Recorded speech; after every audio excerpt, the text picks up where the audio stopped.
Good evening, everybody, here at GUFON and GUFON Lives. It is Monday, March 28th, 2022, and we are in the middle of something that we rarely get to see. And if you let this go by without asking questions, that's on you. So many times in the last 5 years, since we've seen the government infiltrate its way into the UFO community, we have taken their word for it for no reason at all, with no proof, no evidence, just pure lies and fantasy. We have been dealing with this for the last forever. And what can we do about it? I see people in all chat rooms, all different shows and platforms talking about how now is time for disclosure. Now we're going to get it. It's right around the corner. It is, but we'll never see it. And we may never see it. I'm talking for a lifetime, 10 lifetimes. And what are you going to do about it? I've been trying for the last 2 decades to try to get people to believe the way we think, what we do, and how we call people out for being the charlatans they are. Yet we get laughed at first and then vindicated later. Why beat down on the people that are doing good for this field, calling it hate speech, calling us a problem, the gutter of ufology? Without us, there is no you, there is no them, there is no me. Without us, we have no ufology, no UFOs, no nothing, no evidence, nothing you would ever want to talk about. We bring to you what the military, the government, all sorts of government factions will not bring to you, and that's the truth. Not as we see it, as we've seen it over the last 20, 30, 80 years. So pull your heads out of your asses and try to get around to thinking what we're doing here is good instead of bad. Because all I know is ufology hasn't gotten any better. And with the James Webb Telescope and NASA now wanting to hide evidence from us, when before they said they'd be transparent, beyond words. But I'm not surprised. This is your ufology, right? This is the way you like it. Little evidence to no evidence to shady evidence to FLIR footage that you can't see a dent, you can't see a window, you can't see a screw, a nut, a bolt. Hell, you can't even tell what it is. And you're happy with that. Hey, as long as we're talking about it. Well, I don't have the answers. But I tell you what, if it wasn't for places like GUFON, Third Phase of Moon, truth seekers calling out people, who's Lou, Manny from Area 503, making the point, now we see somebody who was in the government infiltrating ufology like I've never seen before, should lose his security license, his top secret clearance. People like this don't belong in ufology. The people do. So let's gather up good evidence, keep your dots in your pockets, and show us some good, because that's all we're doing here. We're trying to bring you the truth. Happy Monday, everybody.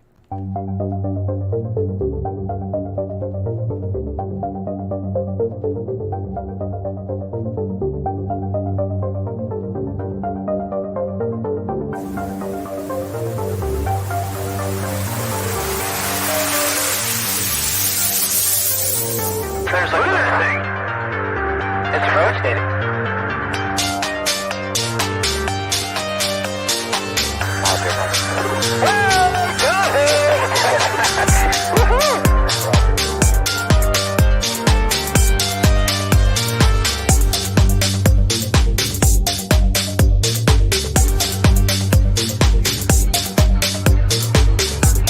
What was in the skies over Jerusalem, and why did it sound one of the most treasured sites in Christianity?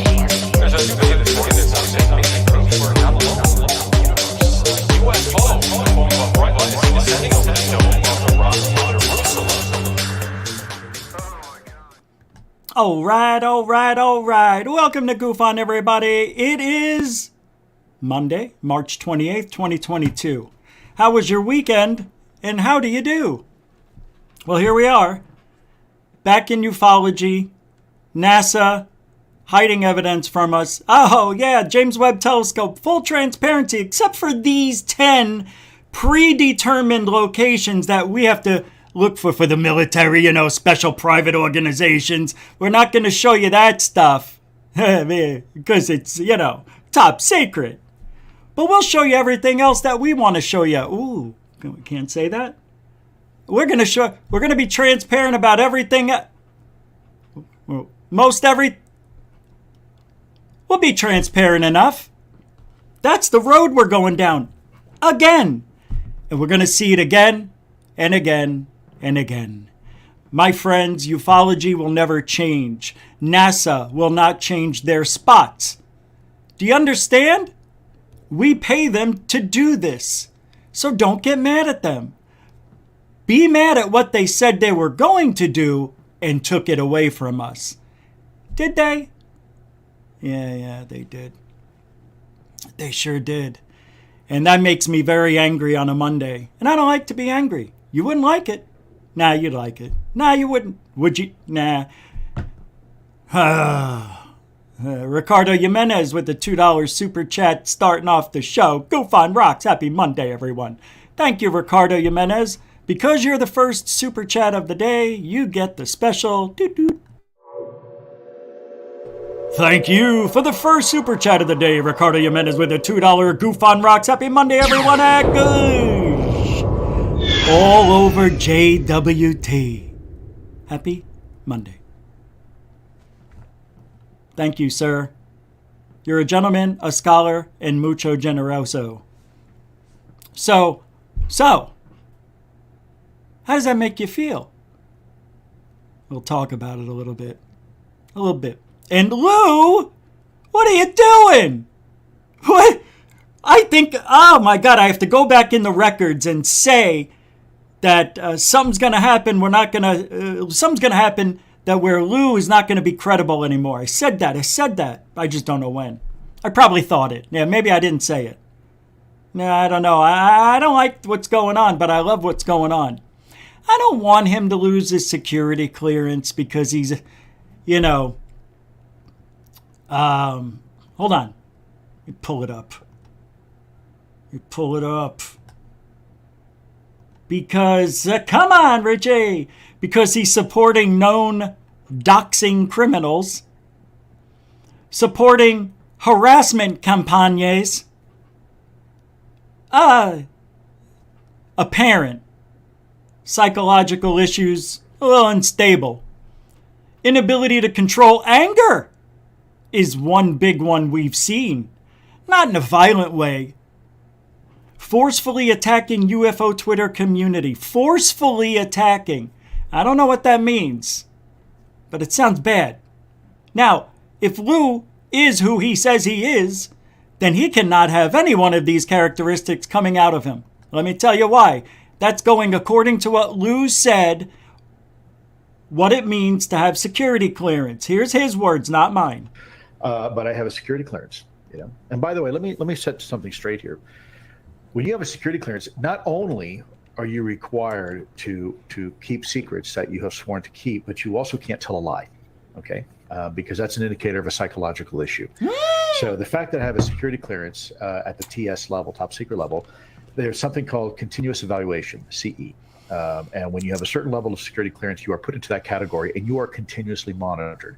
They're looking at your credit scores. They're looking at your psychological stability, looking at whether or not you have any indications of deception or you're a liar. And they look at all sorts of stuff, right? You're subject to random polygraph examinations, just like I am. And so what's important to note is not only can I not tell a secret, I also can't tell a lie. I will... Pierced lips. Very concerning watch. Just like I am. And so what's important to note is not only can I not tell a secret, I also can't tell a lie. Those pierced lips tell a million sentences of, you got me. You got me. Dorothy, I see what you're saying, and I appreciate the $5 super chat. And a member of GUFON. Hey, I think we've got 19 members already. Glad you're covering this tonight, Rich. Thanks, Dorothy. Oh, Dorothy, yes, your email. I saw it. I don't think I opened it yet. But weird day. Thank you very much, Dorothy Hawkins, a continuing supporter of GUFON. You know, I just found out about this. So over the weekend, you know, after I did Saturday's show, I saw this pop up. And thank you to the Sixth Sense, who's a fan here, and Truth Seekers, UFO Proof, Third Phase. Yeah, he's one of us. So anytime he gets one of these clips, I'm definitely looking into it. And I was surprised at this. And Lou did mention all of those things, you know, anger issues, he can't lie, and da-da-da-da-da. Well, we've seen it ourselves. But I don't want him, to be honest with you, I don't want the guy to lose his security clearance. In some sick, twisted, fantastical way, we need Lou. Whether or not you believe him or not, we need him. I'll tell you why. Because if he is, and I always say if with Lou because I don't really know. But I don't trust the guy, right? And a lot of people think that we should. But he has proven time and time again that everything he's touching in ufology seems to fall apart. ATIP, TTSA, the AOI MSG, which is now AIM.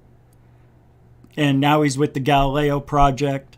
He even messed up with the arts parts when he spent $35,000 to get them from Linda Moulton Howdy Doody Fresh from Fruity, and they were just nothings as far as we know. We don't know, but that's what they said.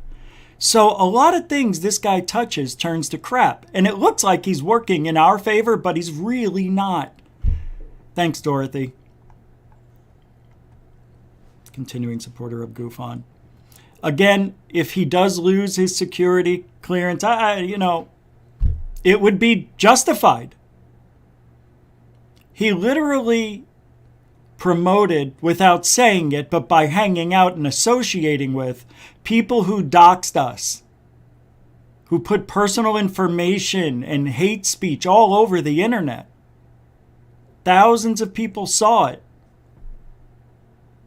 And he's all about, I'm a counterintelligence guy. Don't you think I have connections type of attitude? We don't need to be threatened like that. Nobody's threatening him. You become a public figure of this magnitude, deal with it. Deal with it. You can't take a few names and, you know what I mean? I mean, this guy supposedly was in the army and, counterintelligence guy with a chemistry degree or something. Not a dumb guy, but not too smart. I think Lou outdid himself. He couldn't see the forest through the trees on this one because ufology is a fickle friend. Is that right? Did I say that right? Rebecca Wiles with a $2 super chat and a member of GUFON. Grazie, mucho gusto, generoso. No message, no emoji. Chocolate? Everybody gives me chocolate. All right, we'll put it there. I'm not in the mood for chocolate because I got a chocolate power drink right here. Thanks, Rebecca Wiles. I got to do something new for everybody. Appreciate it. Mucho gusto, generoso. So, Lou, here's what I said about Lou in the beginning. I said, here's a guy who got thrown into the UFO room. Yes, it's Monday. And I'm talking about Lou. BOOHOOLOOYOU. But this is news. And I said, I'll talk about him if there's news. This is newsworthy, something to bring up for 10 minutes. I said in the beginning, this guy doesn't seem right. Yes, he looks the part. He looks like the guy. If you were to build a matrix and have a UFO guy, it would look like Lou. Actually, I think it should look like me, but hey, I digest. So I said early on that this guy got thrown into this UFO room probably for being an ass, not listening or, being reprimanded. I don't know. And I'm surprised. I don't know if anybody brought up his military record or anything like that. I guess it's been brought up. But I wonder how many demerits he has on his report card to get thrown into the UFO room. Doesn't make any sense to me. I think to save his job, he was given that job with the help of Christopher Mellon, and the friendship blossomed. We thought you'd be a great fit for this. They made it sound like to Lou like he was getting a promotion, probably. Look, it's not a demotion, it's a promotion. You'll see, you'll see. You'll make 10%. I'll make 10% more. Yeah, you'll make 10% more. Hey, a UFO room? Do I got to work every day? No, once a month. You're shitting me. 12 days a year? That's it. Do I get Christmas off? It's off. That's what happened to Lou. Yeah, that's what I think happened. Who's this guy? Who's this guy?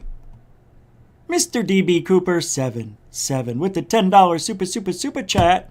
When Lou opened his mouth, his NDA was void. Yeah. He admitted being part. If a secret program then expected the audience to not ask questions. Ridiculous. Yeah. What did he expect? That we're just going to sit back and say, this guy's fantastic. Never heard anything like this before. It's all new to me. Hey, fly for me, Pelican. Fly. I mean, what does he want? Everything you say, Lou, mwah, like a big amita ball. Unbelievable, this guy. That's a $10 super chat. You know what that means. You know it. No. Almost the wrong one, Mr. DB Cooper 77 with a $10 super chat and Lou's mouth wide open. NDA void to his top secret clearance. Mucho gusto, generoso. I made that one earlier today. Yeah, we planned all these. Somebody told me. Somebody emailed me and they go, "Oh yeah, all those are pre-recorded. You know who's going to be super chatting you during the show, don't you?" Dude, that's a stretch. If you can't tell, that's live. Then I got a dot to show you. You know? I mean, hey, look at this UFO. It's Venus. No, it's not. Yeah, maybe it is. No, it can't be. I don't know about this, man. Dan Linwang with a Canadian $2.79 no BS super chat. That's a super dono. No emoji. And no message. He just, whoo.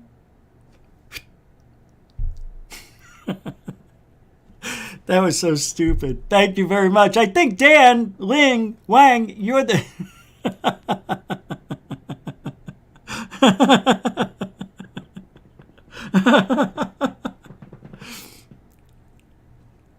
Thank you for the laugh, man. That's the best 279 I've ever seen.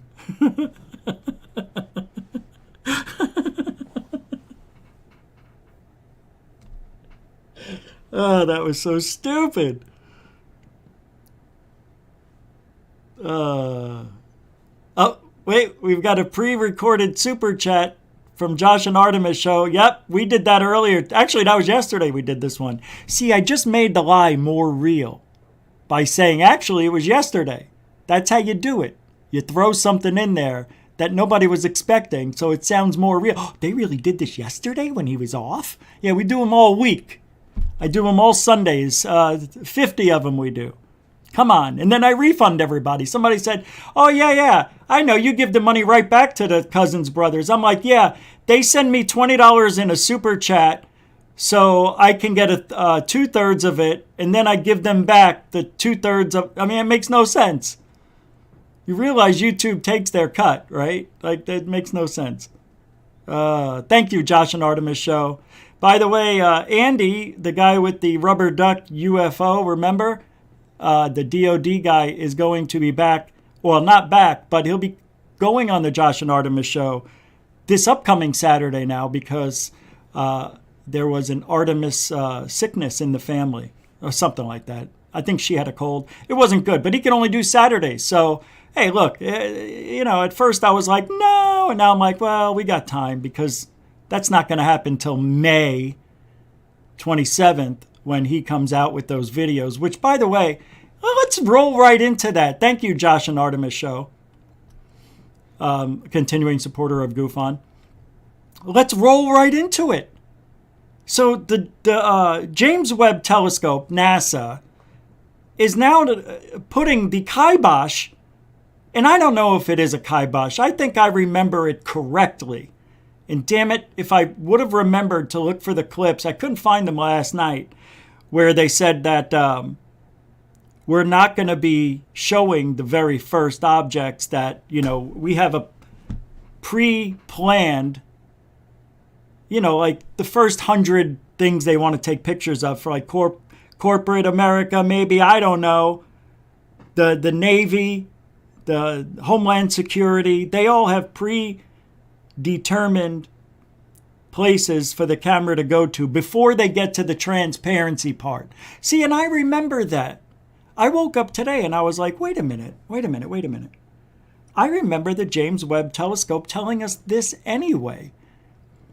But everybody seems to forget because it's been delayed for 20-something years. What are they? They know what they're doing. Who's this guy? Mr. DB Cooper 7 with the $2 pre-recorded. Well,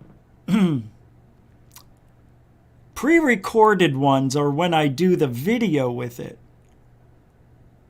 Those are $10 super chats or higher to save time. If I keep playing super chat music or videos for every single one, we'll be here all night. Thank you, Mr. DB Cooper, for the pre-recorded and preloaded $2 super chat. Mucho gusto, generoso. Nothing is real, right? Right, John? I love that you're still using that graphic. Oh, yeah, for a little bit. For a little bit longer. I wanted to get another one. You're right. Hold on a second. $2 super chat. Hellfire Studios, a continuing supporter of GUFON. Of course. Why wouldn't I? It's beautiful. It's beautiful. I keep trying to make it, new again, but it's hard. It's hard. Yeah, I didn't do roll call. So what I'm going to do is go super fast. Mike Johnson with the pre-recorded $2.79 super chat. Mucho gusto, generoso, and a member, just like DB Cooper, a member of GUFON. Mucho gusto, generoso. And welcome to the show. So here's what I'm going to do. Ready? We'll start off with the next super chat. Go. Lantonio with $1.99. A gosh, all and over lose NDA pre-recorded.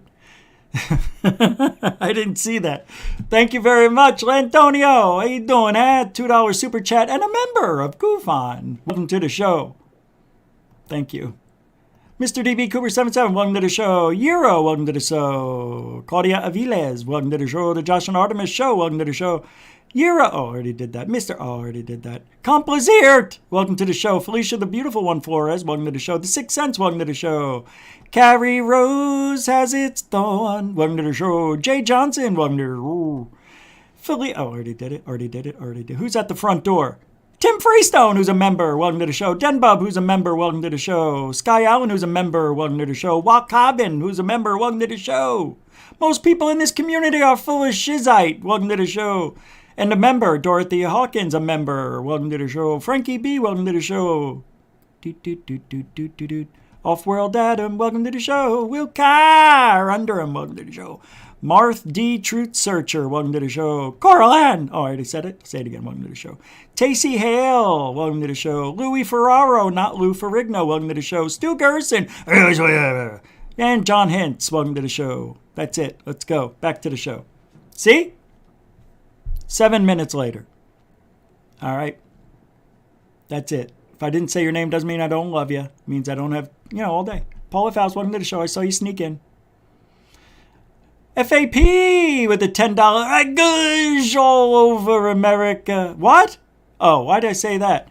FAP is a continuing supporter of GUFON, and you also get one of these. Thank you, F.A.P. FAP with the $10. I gush all over. I gush all over this pre-recorded message. Under 17, not permitted without parent. Mucho gusto, generoso. That was a good one from last night, right? Or yesterday. Well, This James Webb telescope pisses me off because we waited. How many delays were there? Dozen, 20, right? A 30-year project? $8 billion? Well, last night on third phase of Moon, me, Dark Hour Paranormal, Michael Roser, and the Cousins brothers, Blake and Brent Cousins, had a nice discussion about this. And let me tell you, I think you should be mad. This is what we're turning into now, a laughing stock. People are just doing it and they don't give a shit. They don't care about transparency. Nobody does except you and me. And if you look at that Andy character who's going on Artemis and Josh and Artemis show on Saturday, I'd like to give him a piece of my mind in a nice way, but I think Third Phase of Moon should do it, not me, if they're going to be there, because they have a way of talking to people that's non-offensive. So I think Andy's doing it wrong. I don't like holding on to stuff because you're going to release it at a symposium. And he needs to know this is not ufology. It's not. Ufology is getting the information out as fast as possible to the public after you figure out if it's CGI or whatever. If you can't figure it out, let the public figure it out. But the government's afraid if you see a picture of a disc, China and Russia are going to figure out the technology. Oh, I can't handle it. No, I mean, really. It's the dumbest thing I've ever heard. We can't show you a picture because of the top secret nature. You might figure out what it's how it's using gravity. Yeah, buy a picture. Hey, look at this. It's a UFO spoon. Oh, yeah, you never seen one like it. Yeah, figure it out. It flies. Figure it out. It's stupid. That shit worked in the 50s, man. We're in 2020s, you know? We need to get out of this, oh, we can't see a picture of a video. Why doesn't Andy just give us a still frame? I'm not saying he's the bad guy here. I'm just saying he's one of the greedy people here in the community.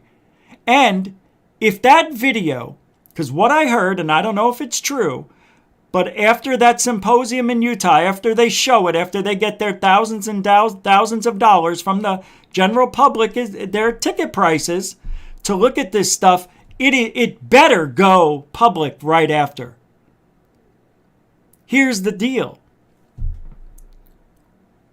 If I was everybody, I'd ask for a refund. Don't go. Release the shit without making money. See, that's bullshit. You shouldn't profit on this show. I'm not profiting. Nobody's profiting. All this goes back into the... Who are you talking to? Black Lotus Productions with a predetermined $10 super chat and a member of GUFON. Wow, that is beautiful. And good to see you guys, man. Damien, you get one of those too. Oh, we'll give you this one. I was strolling through the sky one day. Black Lotus Productions said, hey, it's a $10 super chat. Predetermined at that. And I just want to say it's okay. Mucho gusto, generoso. Grazie. Grazie.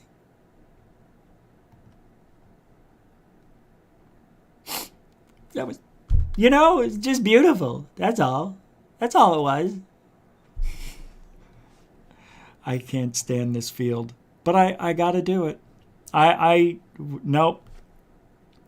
The beginning of the year, something happened. I had an epiphany. And I was told from the universe, it's the truth. Come on. You can't quit, Rich. It's going to get bad, and it's going to get worse. But you will come out squeaky clean. And everything you're fighting for will come to fruition. And you will be seen as a hero. Me? Yes, you. Oh, universe. Come here. Come on, bring it in here, universe. Hey, watch that black hole.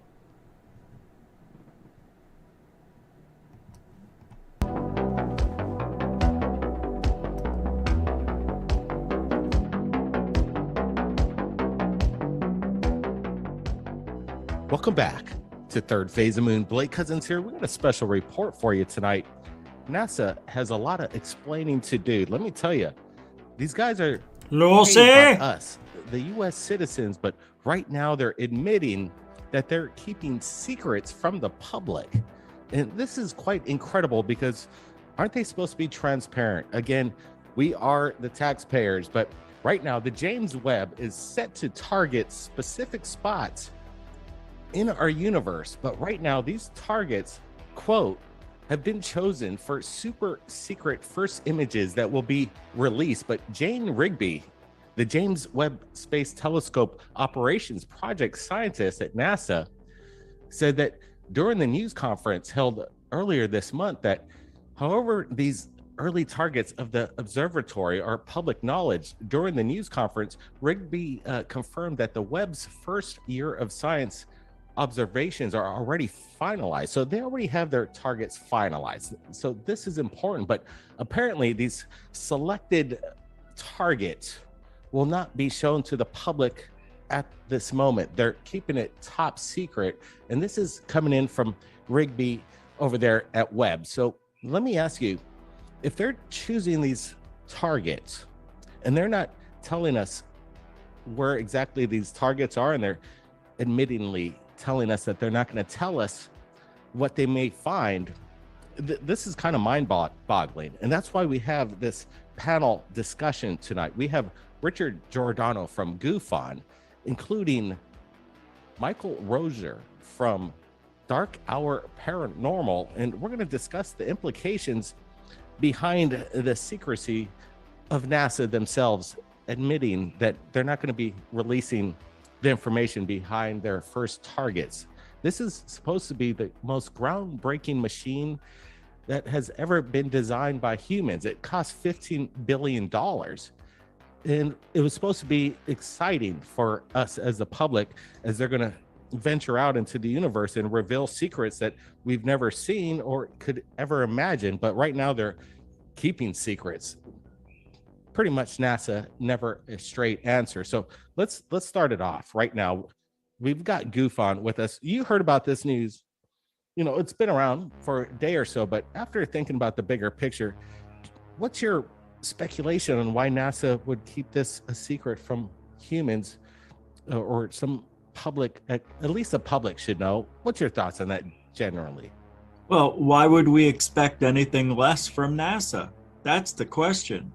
They've always done this. They've always said, we're going to show you this, we're going to show you that. I remember with Hubble, they were going to show us all this stuff, and we never got to see it until they analyzed it. And who knows if what they doctored up and changed on it. But this is a little different, being that this was supposed to be all transparent, I thought. And not only did we wait 20 years for this telescope to be put out with several delays, it's now making it a more frustrating adventure for me, especially since they were supposed to show us everything. So is this shocking news? Not really, but it is shocking after what they said this whole James Webb thing was going to be about. We're going to show you everything. We have targets we're already planned on seeing, and we're going to be transparent with the public. And now they're not. So does that shock me? No. Am I surprised? A little bit, but it's nothing we should be upset about because they're protecting us. Remember that. This is all about protecting us from whatever's billions of light years away or millions or whatever. They're doing something here that I think is more nefarious than we would ever imagine. So are they pointing the camera somewhere else that we haven't thought of? Maybe back at Earth. I don't know if it could focus that close, or maybe something on Mars, maybe something on Pluto. Who knows? But whatever it is, it's going to be groundbreaking, I bet, and we'll never see it. well said there, Rich. Exactly. It's interesting too, because there's scientists across the planet right now, and you basically have to stand in line for the project that you want to accomplish as a scientist. So you kind of have a raffle. On today's episode, there's a schedule for how they're going to roll this operation of the James Webb and utilize it in a way to go on these projects these individuals want, universities. So there's kind of a roster and there's a lineup. So people are waiting to start targeting special places for whatever reason. But it's interesting that, again, that apparently these targets in the future are public, but the first targets are being in a way top secret, as they basically say that they're not going to let us know. Why not just let us know what the first target is? What are they trying to hide? Like Rich says, I think tongue in cheek, that they're trying to protect us from something that we can't handle the truth. Your thoughts, Mike? Hey, I wanted to pose a question to you guys. What do you think they're protecting us from, if anything at all? Because here's what I said earlier. I said earlier that I don't mind it, that they're going to have these predetermined images, or whatever they are, or these predetermined locations for the James Webb Telescope to aim at. I have absolutely no problem with them wanting to do that. As a matter of fact, I hope they do, and they will. But what could it be? What do you think they're doing? Pointing it at Mars, pointing it back at Earth, and seeing things like they've never seen before? I don't know. Is there an asteroid coming? A lot of things. What do you guys think? The world is collapsing. Let's see. All right. Well, you guys, let me see. Let's look at a Dyson sphere. Dyson sphere. Remember that? Now that Dyson sphere wasn't a Dyson sphere after all. It was just cloudy. It was just cloudy. But that's the thing about the James Webb Telescope. It can look through those clouds, those dust clouds, and see things like in the thumbnail for the show. You can see the difference. The what do they call that? That image. The birthplace of stars. I don't know what it's called. I can't remember. So at least 2 asteroids, you think? Yeah, I think the closest planets would be number 1, Denbub. But why can't they show us if it's planets? They're going to show us planets anyway, right? Yeah, so it's weird. Nebula. Yeah, that's right. The birth nebula. Whatever. I know what you mean. The singularity, right? Oh, man, we had a great discussion last night. I don't know if we recorded it. Geez, it may be on this episode. But we talked about, I don't think it was. Now I remember, it was private conversation. But we were talking about, what if they're going to point this at God?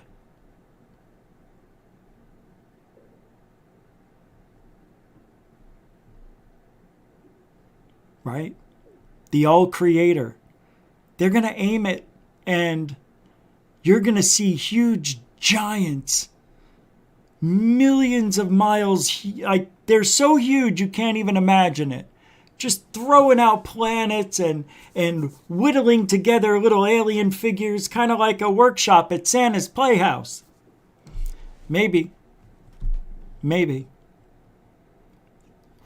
I think with all the discoveries we've made already, we have 10,000 times more to discover than what we already know and what we think we know.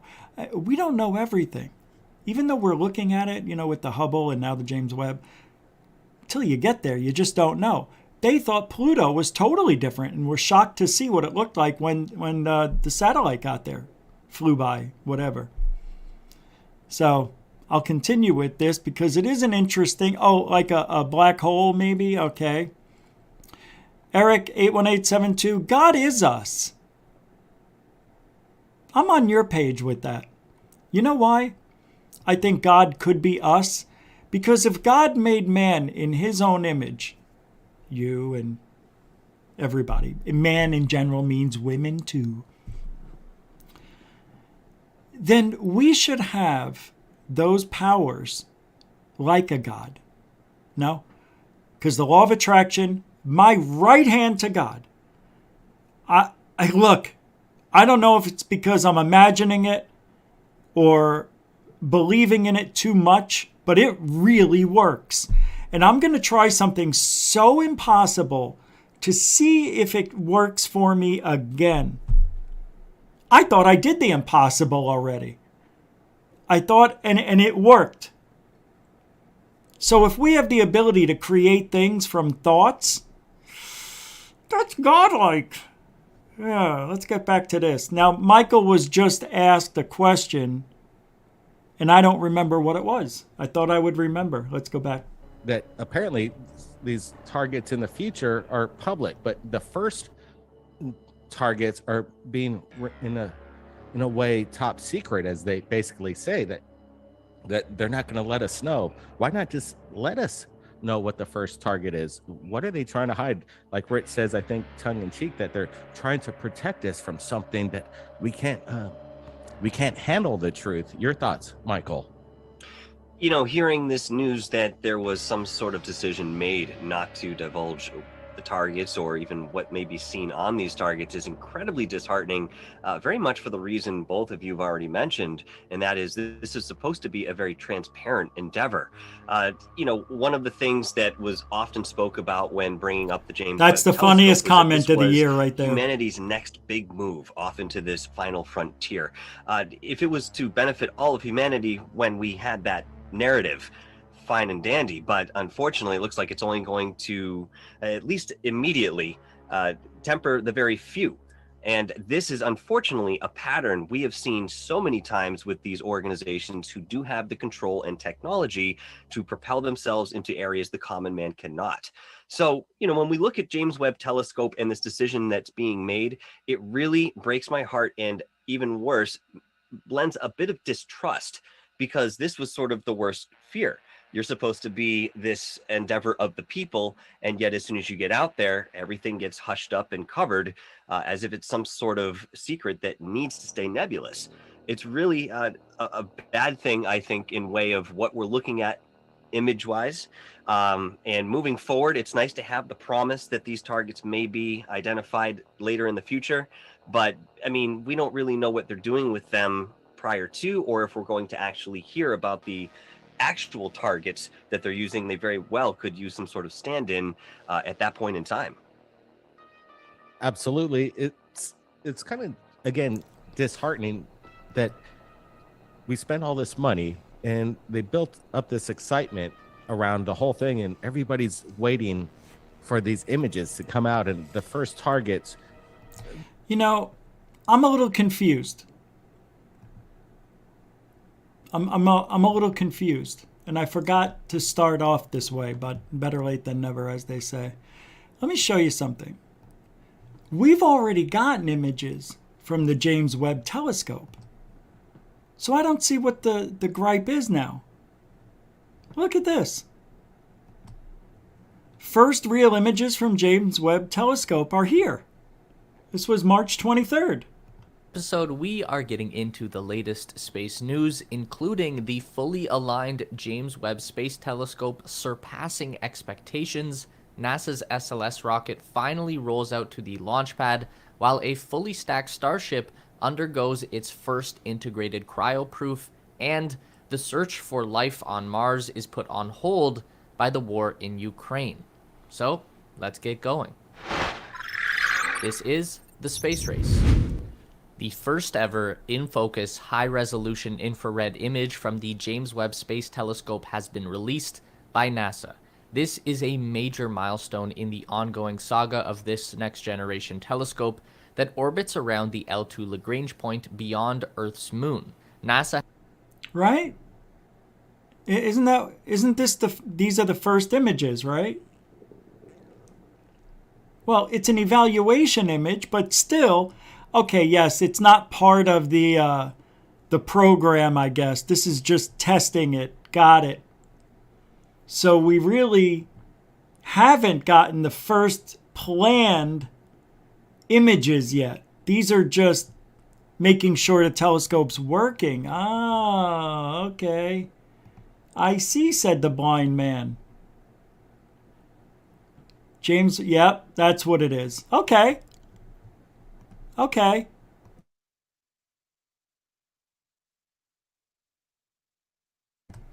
So we're talking about planned. All right. Well, you know what? I'm not really as disappointed as I was yesterday. Look, it is what it is. Even though we waited so long, it's like, why even bother telling us that they're going to have these predetermined locations set up? Maybe because we'll be like, hey, what's taking so long? Where are the images? Well, we're working on it. They can't say that anymore. Everybody knows that the James Webb Telescope, the array opened up. It's ready to take images. It's focused. Now it's time to get to work. And we're not going to see the fruits of their loins until, I don't know, however long, till the end of the year, is it? It's till the end of the year. That's a long time to wait, 6 more months before we get to see the images that are part of their program that are going to be public. So say what you want about NASA, including myself. I don't think they're being unfair. I think this is smart. I think they waited. See, the weird thing about this is that it's almost as if they kept delaying it and delaying it and delaying it. So the James Webb Telescope wouldn't sit out in space for an extra 8 to 10 years before maybe an asteroid gets nearby, or before there's some sort of alignment that's happening that, who knows, maybe it's a Galactic Federation starship coming into view. Maybe it's a fleet of Oumuamua type objects that are going to be passing by from interstellar space.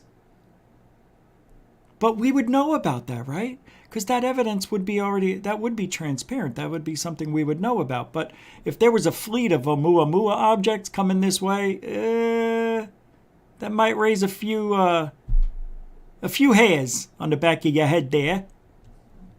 Anyway, if you want, I'll put the link in the description for the rest of that 40-minute broadcast by Third Phase of Moon. That was pretty fun, or 30 minutes, sorry. That was pretty fun to talk about. What could they be hiding? What I want to know is, what are they looking at? What are they looking at? It would have to be something that is a threat. So, asteroid?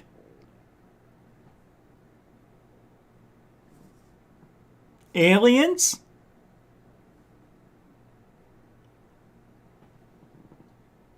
What else? I can't think of anything else. What would be a threat? So are they going to turn this camera towards Earth? And can it work that close to Earth, 1 million miles away? Maybe that's another reason why they wanted it 1 million miles away. So nobody can take it out.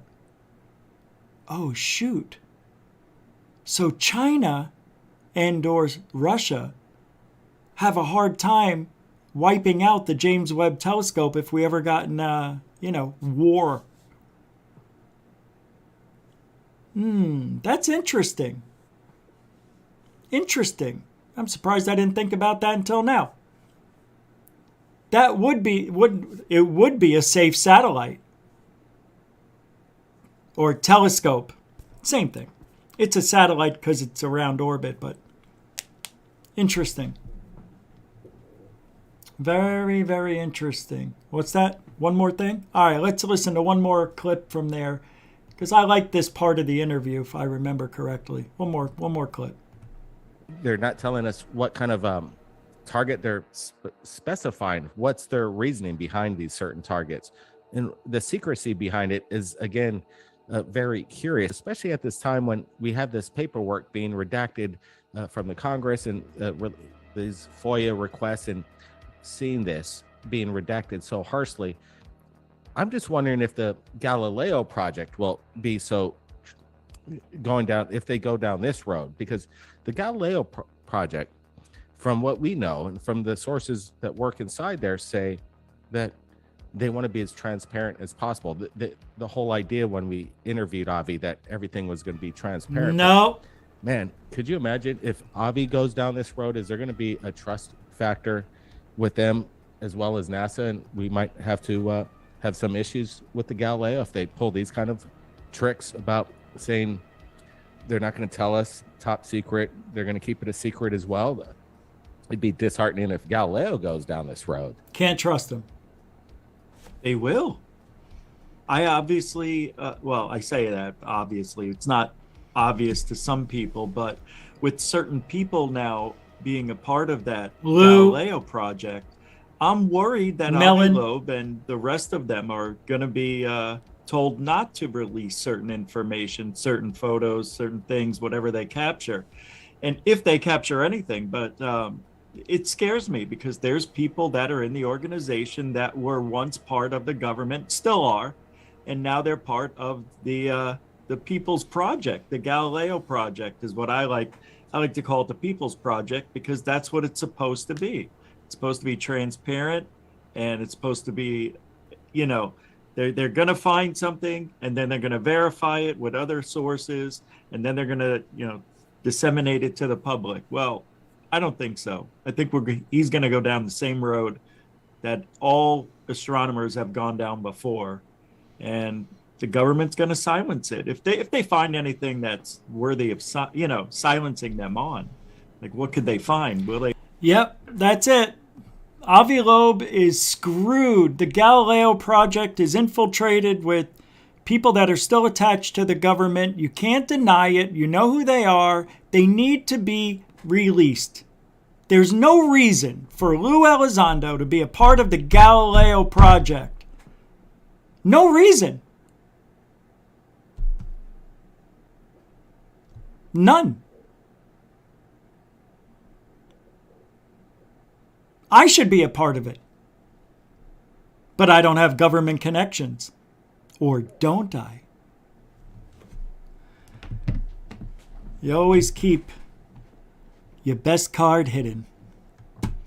And that's what they're doing with the Galileo project. Avi Loeb, I think, is a little bit gullible, desperate, and probably thought he needed Lou and Mellon to be a part of that project for some sort of government backing, or maybe getting some sort of government technology to help them out. I have no idea.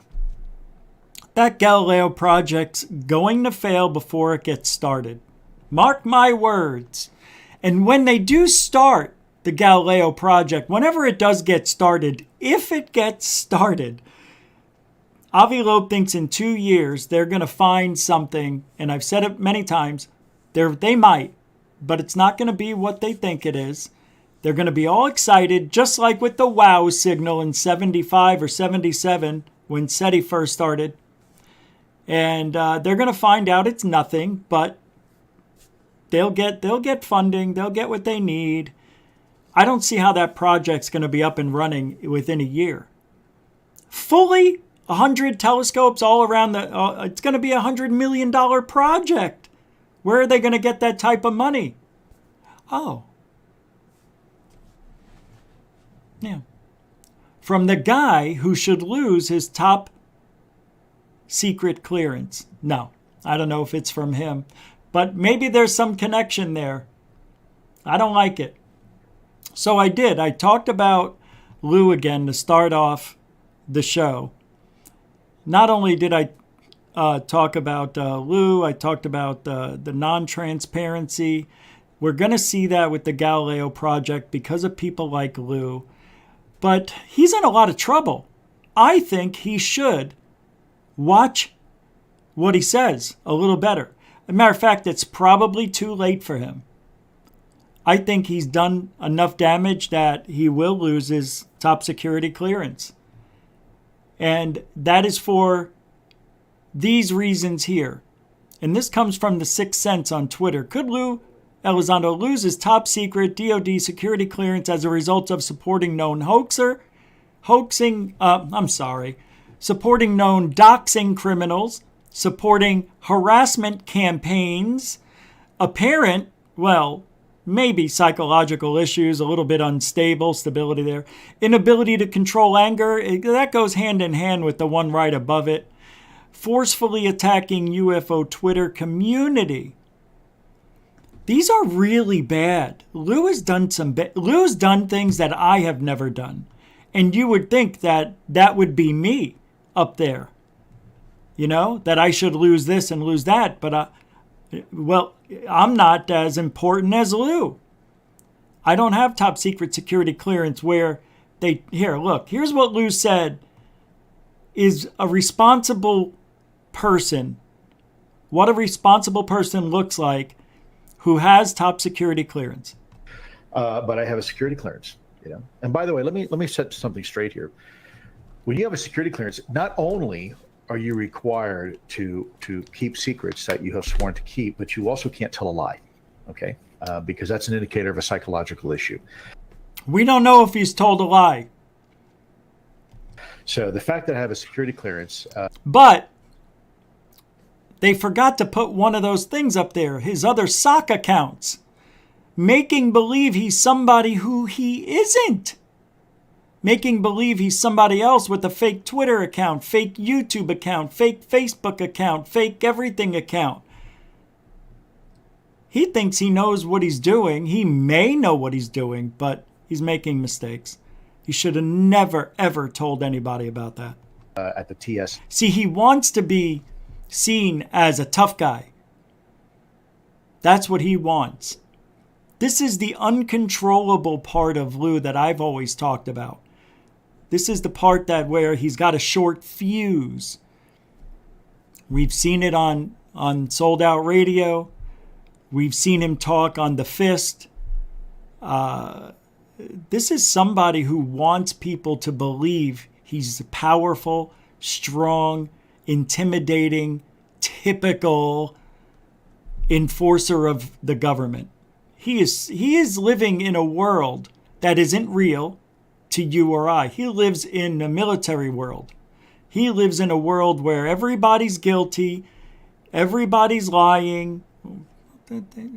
For the most part, they are. I mean, who are we kidding? But you know what I mean.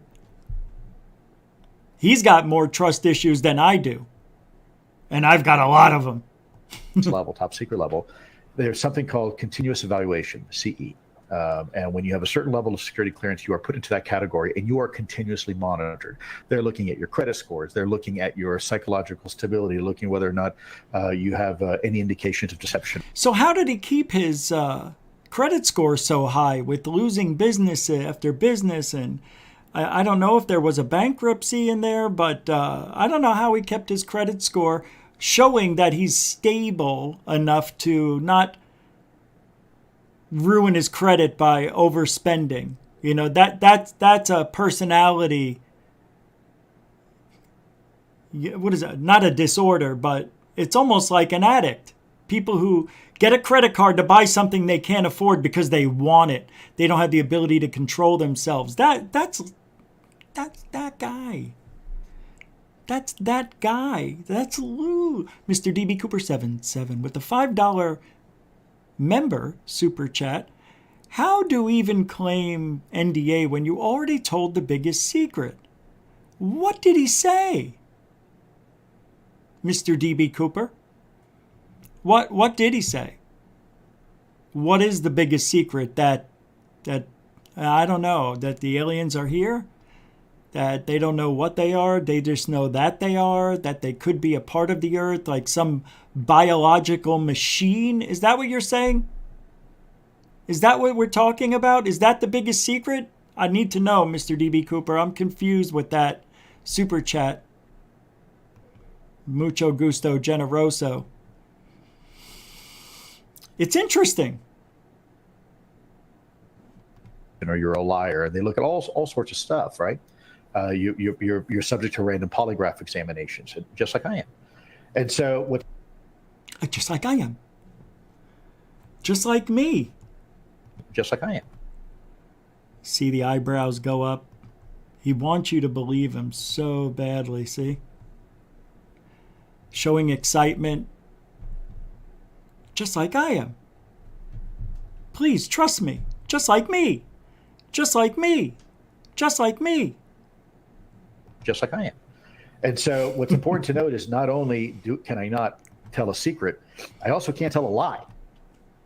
Look at that face. That's a face only a mother could hate. Love? Father hate? I don't know. Somebody loved it. Poor guy. He didn't know what he was getting into. You know what? I do feel a little bit for him. I do. Just, he is like an Anjali. They didn't know what they were getting into when they got into this field. Now what you're going to see is you're going to see him. He's saying he's retracting from ufology, but what he's really doing, like he's backing out of social media for a while, but that's a lie. That's only because his book comes out in a month, and he's going to be doing mainstream media stuff. He's not going to be on podcasts in the meantime. He already practiced this whole year. Didn't I tell you what he was doing on these small shows? It's just practice, just staying relevant, just making sure he's used to talking. That's all it is. Donna G with a $20 super chat as a member of GUFON. No message, no emoji. It is a perfect, beautiful, unbelievable super chat for $20. And let me do this. Let's get back to the classic. I did that the other day for another reason. But thank you very much, Donna G. You always get the same thing. Let's go with... It's a beautiful day for a super chat to GUFON. Oh, this planet is purple. Agush. Ah, I thought I had 2 more seconds left. Thank you, Donna G. A mucho gusto generoso, a continuing supporter of GUFON and a member. Grazie. Grazie. All right, let's finish this. I will lose my security clearance in about a second flat if I do. But I have a. So he'll lose his security clearance in a second flat if he what? If he lies? Is that what he's security saying? Clearance, you know. And by the way, let me set something straight here. When you have a security clearance, not a lie. I will lose my security clearance in about a second flat. Interesting. Mr. DB Cooper, a follow-up on his previous super chat saying that he's already told us the biggest secret, that there was a secret program which we already knew. Oh, Mr. DB Cooper, okay. $5 super chat from a member and a continuing supporter of GUFON.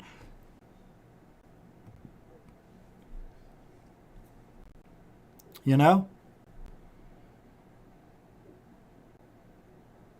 The reality of it is, Lou created a monster.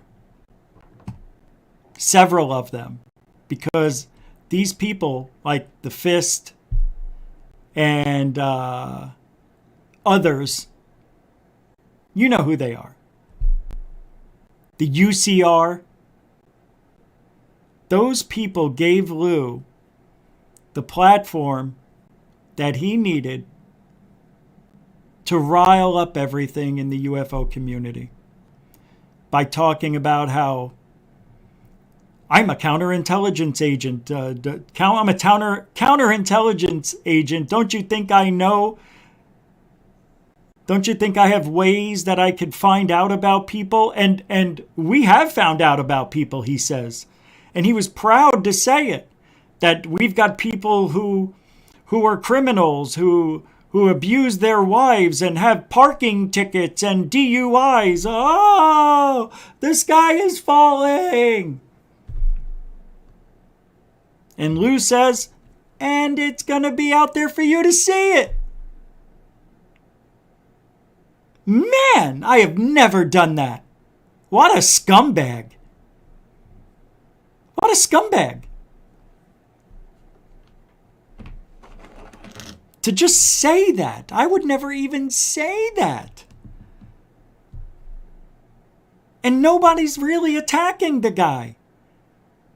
What is he so mad about? I got book sales. Book. Believe me. Wow.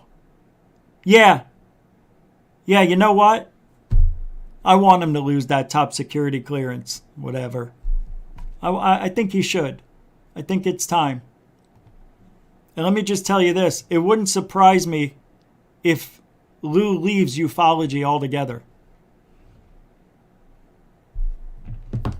I got a super chat or a PayPal from a couple of people here. Wow, thank you, man. Holy mac. Wow. Okay.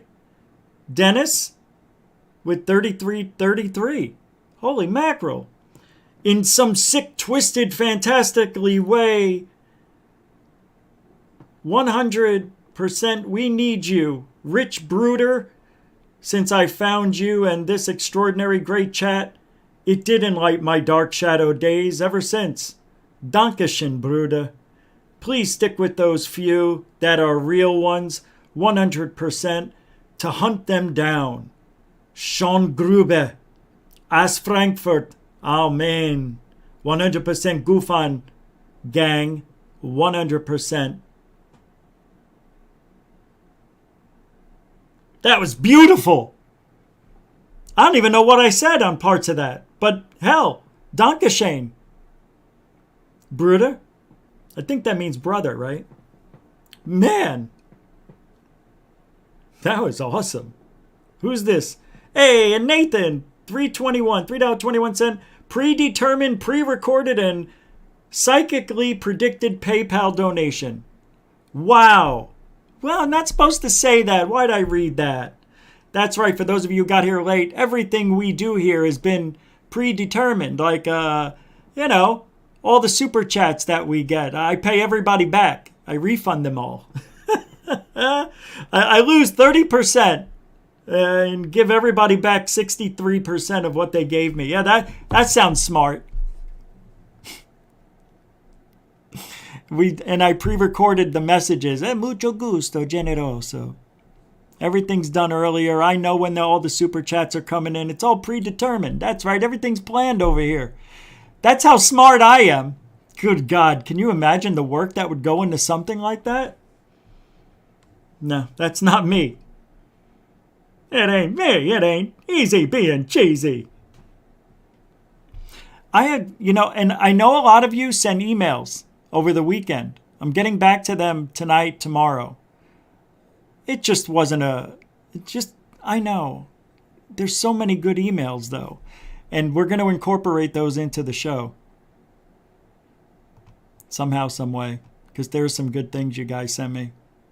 Some really good things. Oh, okay, wait. All right, let's go back here. So Mick West put a weird tweet out. What's that?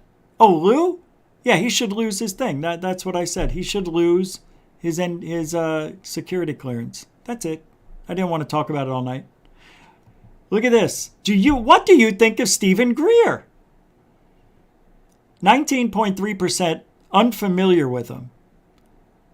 49% say he's a charlatan. 20.4% says he's deluded. And 11.4% he can summon aliens. So he's got 50, 60, 70, 80% that don't like Stephen Greer or don't believe him. No, 90%. Yeah, 91 to be closer to that. 91% either don't know him or don't trust him. That's awful. And yet, he is still the number one most watched guy in ufology. But why would Mick West not give you a positive choice? They're all negatives, except for one. The one is, I don't know him. So why not put he's a charlatan, get rid of he's deluded? This is just anger. Hey, look, I want to say this about Dr. Greer real quick. Because I used to go against Dr. Greer until somebody said something very smart to me one day. It was years ago, and I keep hearing it and hearing it. And I used to be the guy who used to say, if you can't talk to aliens and you're telling everybody you can and you're showing us these POS videos that are flares and lens flares, and I'm talking actual flares that fall from airplanes, the guy is a complete liar. Everything he does is shit. And that's not a true statement. Because before Greer went global with CE5, he was the disclosure guy with Stephen Bassett and all the others, 2001. What he did back then, in my opinion, trumps the CE5 stuff that he's doing now. Do I like the CE5 stuff? 2 years ago, no. But now, I don't care. Why don't I care about the CE5? Because the people that can afford the CE5 stuff, and go to the meetings and all the movies and gatherings and all that, the one that's coming up next week in Scottsdale, Arizona, where the Cousins brothers will be getting a complete first-hand account of what's going on there every day. I lost my train of thought.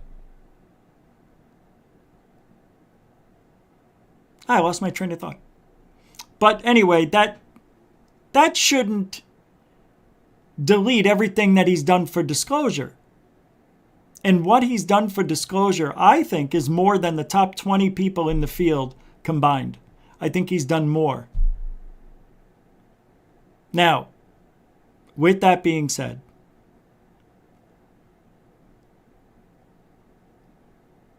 I would take Greer over Elizondo because of his length in the UFO community. But I just think it's weird. Mick West out of nowhere just puts out a total negative without even giving people a positive choice. A negative thing about Greer, and that's all it was. Just a hit piece on Twitter. Does anybody know what this is? This guy, UFO Watchdog, says, I am getting inundated with messages and questions. This was last night. Tonight at 7 p.m., I'll host a Twitter space to discuss some of what I know about the video here. Post questions here and I will try my best to answer them for you tonight. Cheers. I don't know what this is. I guess it goes back to a child's drawing from the Ariel school incident in Zimbabwe. That there's a video out there, and this is part of it. Here's what the kid drew. I'm a little confused. A little bit. I don't understand what video this is about. Does anybody know? Oh, by the way, Greer is a doctor. Armstrong, without a doubt. You can look that up. He's a emergency room doctor. He takes care of people who get shot, stabbed, car accidents. You know what I mean? He's like a MASH unit. So when you get in an accident and you got the steering wheel stuck in your chest and you come in, Greer puts you back together and removes the steering wheel. Something like that. The steering wheel's a killer. If you're not wearing that seatbelt and don't have an airbag, which everybody does nowadays, forget about it. My sister used to be an EMT, and the stories that she told were, wow, wear your seatbelt, that's all I can say. I do. I've been wearing my seatbelt since I was just after I got my license. It took me about a year to get used to wearing it, but I can't drive without it. Well, Jeremy Corbell, holy crap sticks. He is alive. He's alive and doing well. Did you see what he's doing? We'll get to Will Smith in a little bit. Here's what he said. I can't believe it. Jeremy Corbell came out from under the rock that he hides under. Seemed fitting to put this out tonight. George St. Pierre is on Coast to Coast with me and George Knapp. This is a behind the scenes when I dropped a piece of Pentagon confirmed military UFO footage from the UFC Octagon. Ready? Declassified videos and authentic Department of Defense footage. Oh my God. There's a whole fleet of them. Look on the ASA.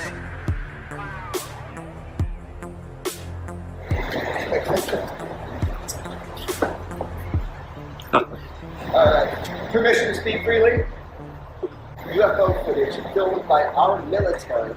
I suspect it will be confirmed immediately as it should be. Great audio.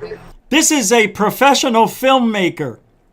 This is a documentary filmmaker who is trying to make a little bit of his documentary. You can't even hear him. Great audio. Video evidence of the other UFO videos. The police have been looking into this. God, he sucks. Verifying, making sure that it is correct. It is. I'm very excited to share it with the world. It's just another piece from UFO transparency. And it is fitting that I'm going to bring because look, it's been a grappling match with our government and with our own minds. Oh my God, it's been a grappling match. He's using UFC terminology to try to describe the UFO community or ufology. Ufology, I just said. Wow. It's been a grappling match with our government and with our own minds. That's right. Weaponize your curiosity. It's been a grappling match with our government and with our own minds to try to accept that the UFO presence on planet Earth is real. The UFO presence on planet Earth is real. Wow. And it's been happening ever since humans have been. Wow, it's been happening for over 200,000 years. 300. Humans. You and I. Me and you. Us. Believe me or not. Believe him or not, it doesn't matter. But the match has just begun. Oh, this is so stupid. Great audio. 50% of a documentary, you have your audio and your visual, and we can't even hear. Way to go, professional movie shitter. Doesn't matter, but the match has just begun. You're in a new era where UFOs are being... Wait, this is not a new era, you dunce. Where UFOs are being studied. Studied, and our government finally is saying that it's working. It's with scientific scrutiny. The United States government has said UFOs are worthy of scientific study, of scientific scrutiny. We are now giving permission to everybody to report UFOs. Oh, they're giving the government, hey guys, we now have permission from the government to report UFOs. Did you hear what Jeremy said? Ma! Meatballs! Yeah, up the arse. It's Corbell. She knew. This is so lame. He is so lame. We're now given permission to everybody to report UFOs. Like we didn't have permission before? This just shows you how deranged, how delusional he is. And to look at this history and the presence of UFOs on planet Earth head on. Yeah. Oh, God. UFC, UFO. You're a dick and you know no. God, that was lame. So he comes out from underneath his hole. He took his head out of his ass, saw his shadow, and ran over to the UFC to now make it seem like UFOs are really cool.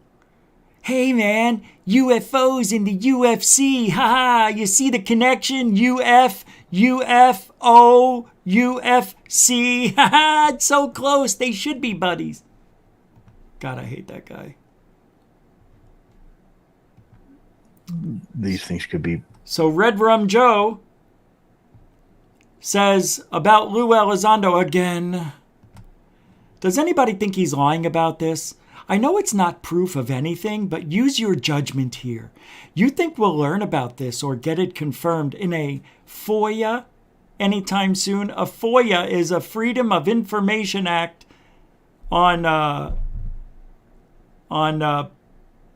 public evidence or anything the public can read, hear, see, taste, smell, touch. So to ask the question whether or not the U.S. government will be looking at these type of ways to help ultimately predict UAP activity, I don't think is out of the realm of reality. In fact, everybody now knows we tried to do that in ATIP, and I'm not going to go into detail here right now, but there were some things that we did for the specific reason of trying to lure these things out. So ATIP successfully lured UAPs? That's what he just said. Lure these things out. And it turns for the specific reason of trying to lure these things out. How? And it turns out that, these things could be pretty successful. What? It was apparent he said we could lure these things out. And then he mumbles a little bit to himself and it seemed to work out. Lure these things out. And it turns out that, these things could be pretty successful. These things could be pretty successful. How to lure them out is what he's saying. The way they were luring them out seemed to be pretty successful. That's what I'm getting from this last statement here. And it turns out that, these things could be pretty successful if you know what you're doing. If you know what you're doing, you could lure the UFOs out.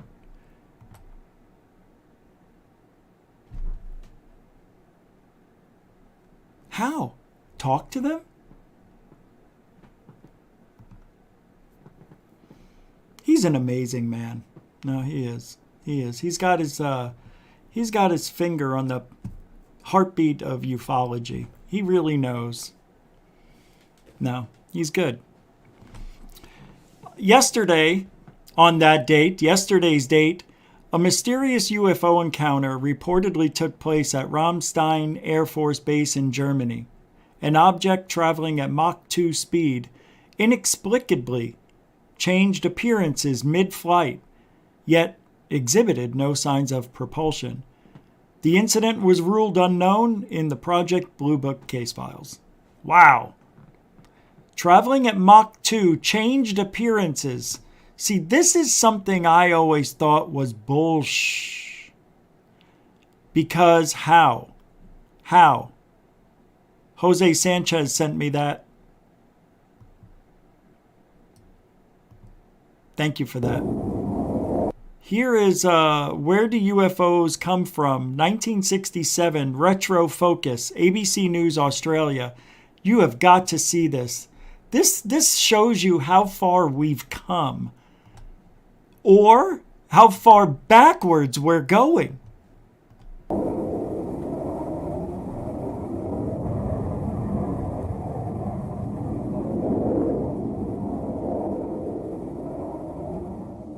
Good evening. A flying saucer landing on the steps of Sydney Town Hall. Fact or fiction? Well, that scene was fiction from the ABC children's serial The Strangers, but there are some people who claim it's a fact that flying saucers have landed here. They point to things like the American Saturn V rocket, which if it's launched successfully at 9 o'clock tonight, will open the way to a manned landing on the moon. And they say, why shouldn't the same thing happen in reverse from other planets? Well, so far it doesn't look as if there's life on other planets in our solar system. And a spacecraft from the nearest galaxy to ours, travelling at the speed of light, would take 2 million years to reach us. So the intergalactic theory seems unlikely. Nevertheless, reports of unidentified flying objects, UFOs, continue, and they're not completely ignored by officials. The British House of Commons has just been assured that lights seen over southern England were the planet Venus and not men from Mars. Australia too has societies which report these phenomena, and they claim to have sighted 120 UFOs this year. Here's Frank Bennett. Just a moment. I'm sorry. Yes. Well, Frank Bennett's delayed in the outer limits, but he's going to be with us in just a minute. Flying saucers, where do they come from? This is the title of a recent book on the subject of UFOs, or unidentified flying objects. And the author is Sydney businessman Mr. Richard Tambling, who claims to have had several sightings of UFOs. Mr. Tambling was an RAF photographer and an expert in aircraft recognition. Now, in the... I can't play it anymore.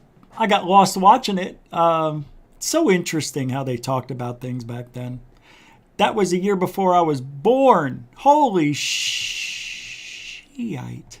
That also came from Jose Sanchez. Today, in strangeness, on this date, March 28th, 1655, pardon me, Dutch astronomer Christian Huygens discovered Titan, the largest moon of Saturn.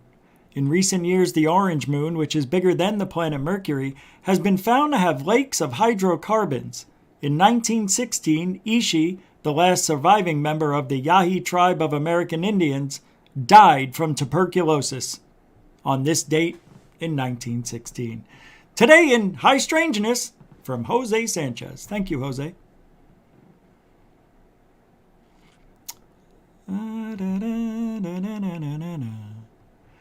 Oh, I forgot to watch Dark Journalist. His summation of Lou's involvement with ufology. We'll have to go over that tomorrow. Yep, we'll do that tomorrow. Yeah, another day of Lou. Why not? What else are we doing? All right, I want to get you guys prepared for what's happening next month. Next week. Next week. What's today's date? 28th. Hold on. Next Tuesday is April 5th. If the crash retrievals are true, then all bets are off.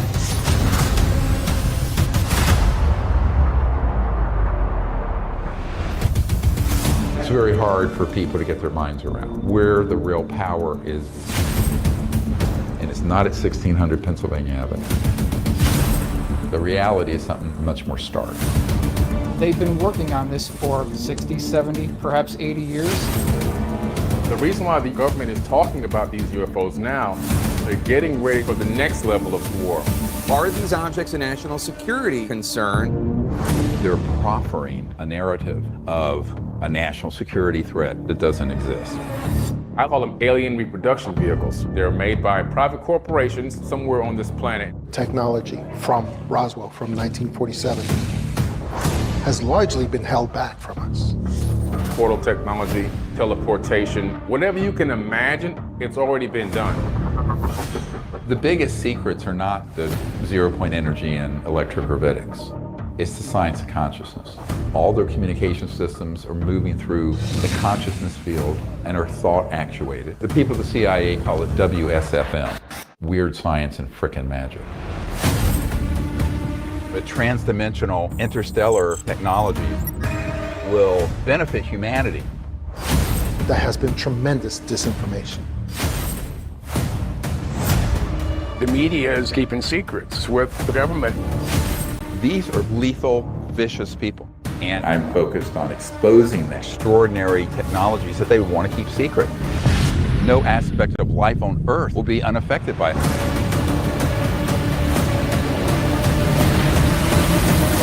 Above Top Secret, the technology behind disclosure, streaming everywhere April 5th.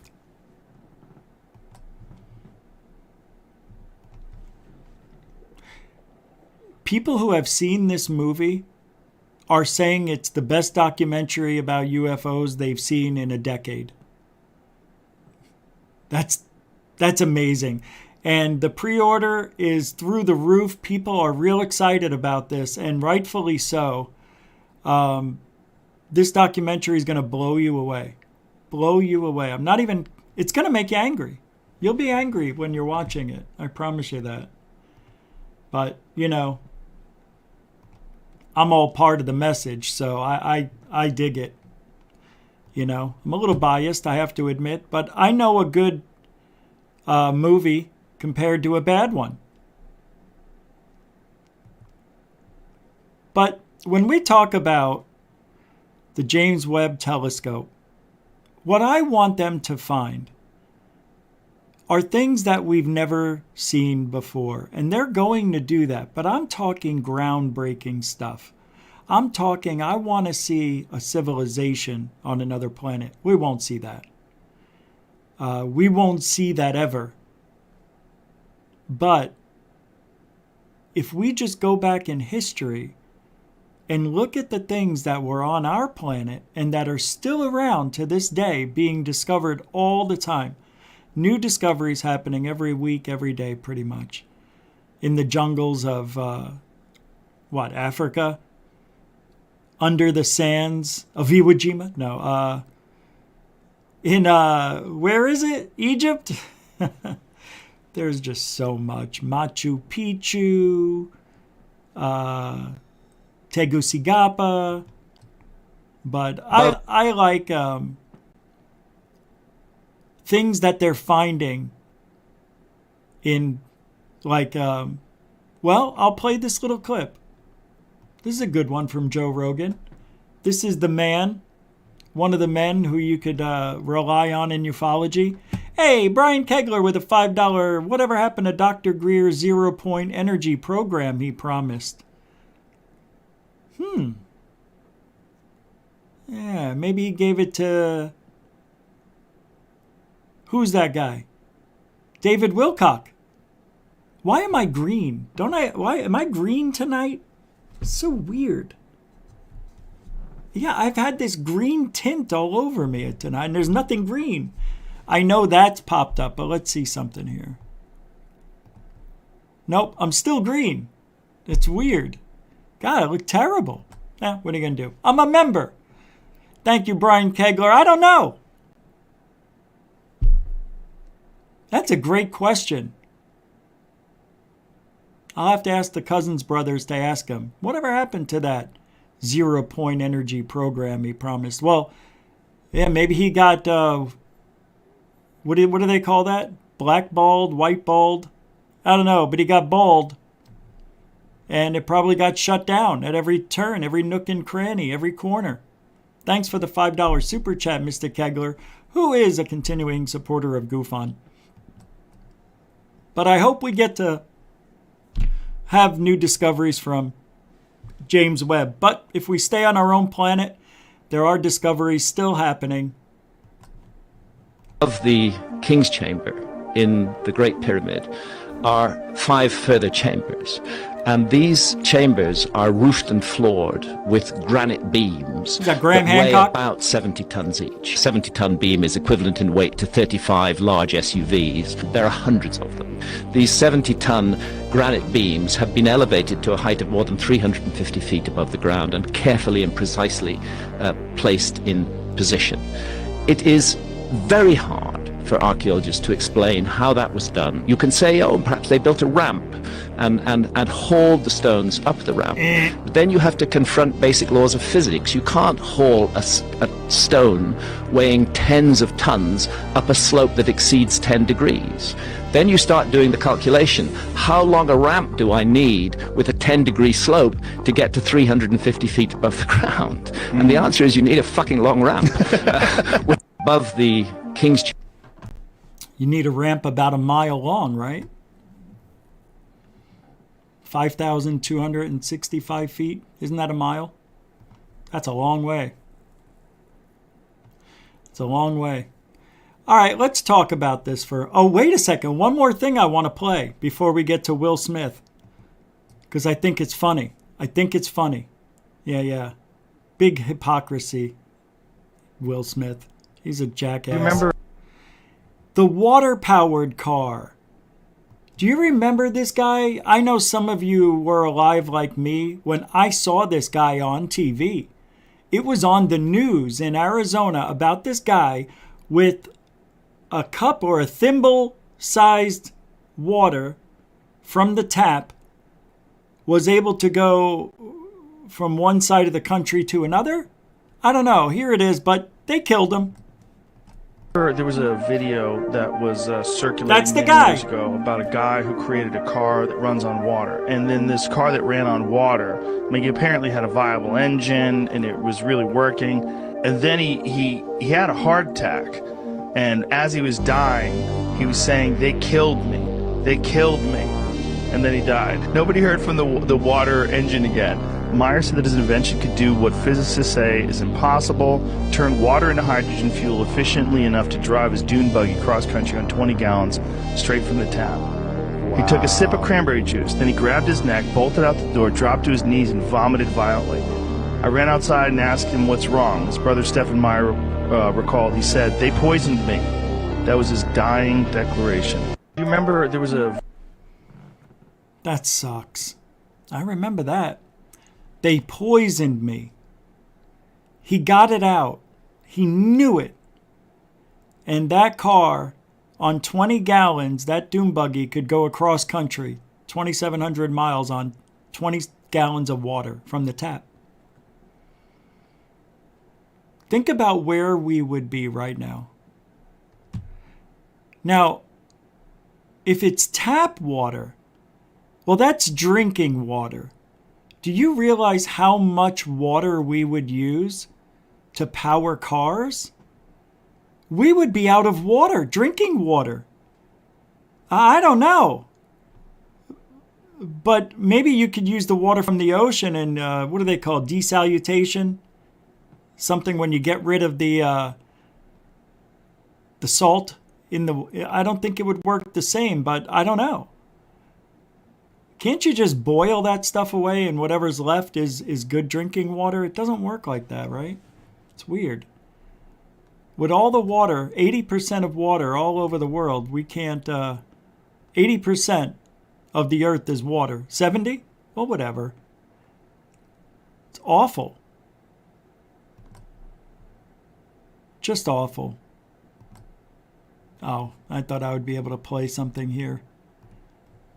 Yeah, we live in a time, right now, with the way things are going, there's a lot of distractions going on.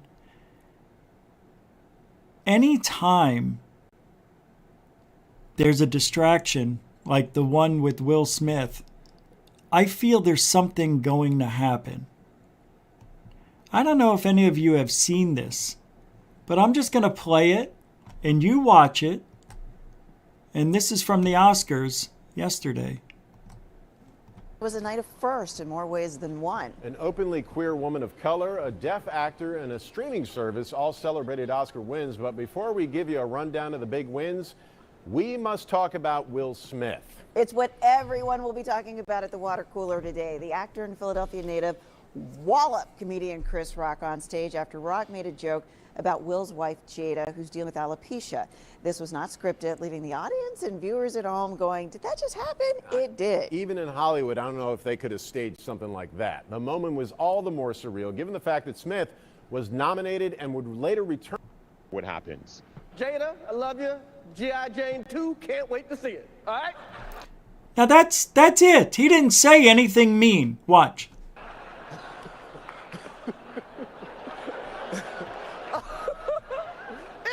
That was a nice one. Okay. I'm out here. Richard. Oh, wow. Wow. Yeah, and Will Smith then sat down and started cursing at Chris Rock. All right, I'm going to get you the clip that's not the news clip. Yeah, I thought I had well, there's a lot of them, but hold on, let me pull it up.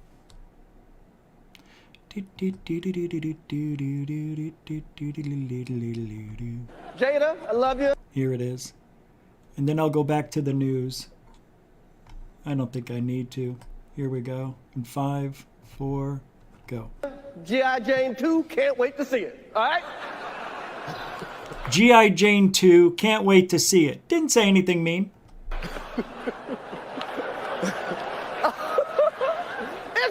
That was a nice one. Okay. I'm out here.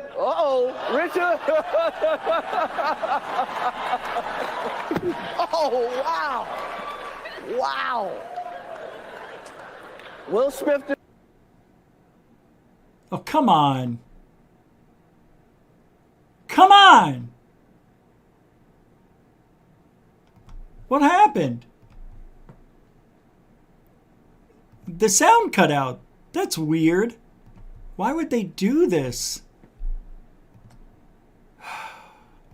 You gotta see the uncensored one. It's the only way. You know, that's bullcrap. Here it is. Yo. I don't even like this one, but I'll have to play it.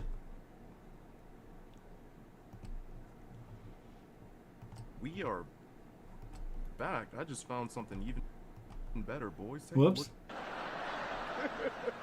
He is praying that Will Smith wins. Like, please. He's talking about another couple in there, wife. Why you on your period? Jada, I love you. G.I. Jane 2, can't wait to see it. I don't understand the G.I. Jane reference. I don't get it. She doesn't like the joke, but I don't get it. Do you know why? I just figured it out. G.I. Jane, Demi Moore played G.I. Jane and she shaved her head. So he's making a reference to G.I. Jane because Jada Pinkett Smith, she's got this alopecia thing, right? And I guess her hair fell out. I don't know, but she's bald like G.I. Jane. That's it. That's the reference. Now I got it. Is it because she got the bald nugget? That was a nice one. Okay. I'm out here. Richard. I don't get it. Oh, wow. That was pretty soft, though. Wow. Will Smith just smacked the shit out of me. Keep my wife's name out your fucking mouth.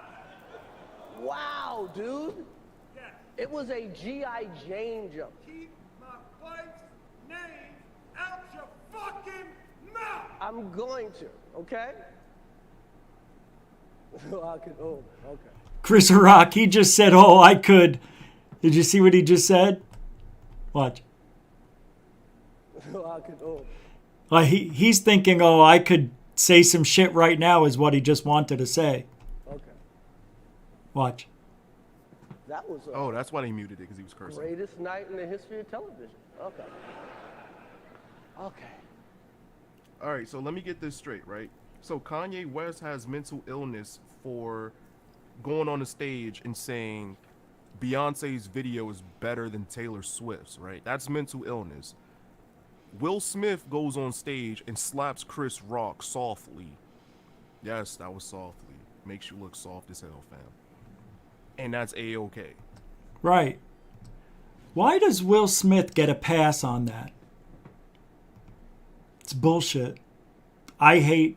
now I officially hate Will Smith.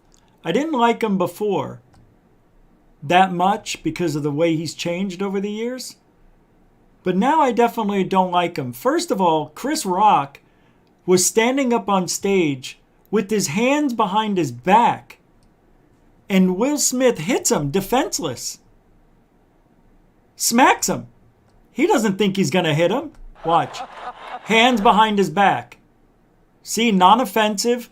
He knew. They probably know each other. Oh, wow. Wow. And look at him. Like, yeah, damn right. Damn right. I can do what I want. I'm Will Smith. Fuck you. Yeah, and Will Smith then sat down and started cursing at Chris Rock, telling him to keep his wife's name out of his mouth. At first, people thought the slap was staged, but quickly realized it was real as Chris Rock tried to compose himself to finish presenting an award.